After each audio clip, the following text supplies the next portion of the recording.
আর একটা কথা বলছিল, কোন ইউসুফ আসা এই দেশের হাল ধরবে আমি জানি না। যারা বলেন কথা ঠিক কিনা? সম্মানিত ভাইরাম, ডক্টর ইউনূস গুরুত্বপূর্ণ কথা বলেছেন। আমি আলেমদেরকে নিয়ে এ দেশ পরিচালনা করতে চাই, কারণ তারা বুঝতে পেরেছে এদেশের কর্ণধার কে হবে, ভালো মানুষ কারা, আলেমদেরকে তারা বুঝতে পেরেছে। যারা বলেন কথা ঠিক কিনা? একটু চিন্তা করেন, একটু ভাবেন। আল্লামা দেলোয়ার হোসেন সাহেবী সাহেব যা যা বলে গেছে আর ব্যাখ্যা করতে চাই না, সবগুলো মনে হয় ভবিষ্যৎবাণী। যা যা বলে গেছে তাই হচ্ছে, কথা ঠিক কিনা? সম্মানিত ভাইরা, একটু ভাবা যায়, একটু চিন্তা করা যায়।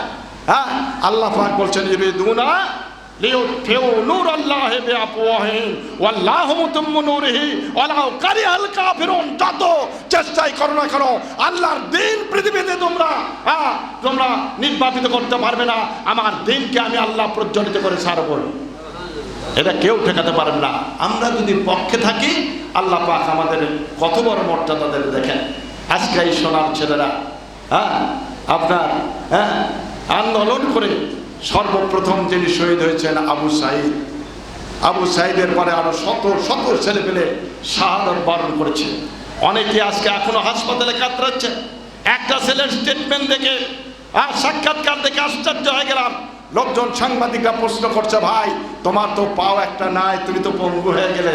বলছে আমি পঙ্গু না হই, আমার দেশ পঙ্গুত্ব বরণ করছিল, সেখান থেকে এই দেশ আমরা ফিরে পেয়েছি, সোনার দেশ, আবার নতুন বাংলাদেশ ফিরে পেয়েছি। এটা আমার গর্ব। আমার ঠ্যাং চলে আমি পঙ্গু হয়ে যাই, আমার কোনো আফসোস নাই। জোরে বলেন আল্লাহু আকবার। আল্লাহ পাক এই সোনার ছেলেদের মা, তারা হাহাকার করছে, চিৎকার করছে, তাদের আত্মনাদে আসমান বাতাস মুখরিত হচ্ছে। আমরা দোয়া করি আল্লাহ পাক এদের প্রতি আল্লাহর কুদরতি রহমত বর্ষণ করুক। সবাই বলুন আল্লাহুম্মা আমিন। সম্মানিত ভাইরা, আমাদের চিন্তার পাগল আমরা কিচ্ছু বুঝি না। মনে করছে কোরআনের বিরুদ্ধে গেলি আপনার এ সরকার শেখ হাসিনা মনে করছিল একেবারে শেষ করব, কিন্তু খালি কোরআন পড়তেছিলাম।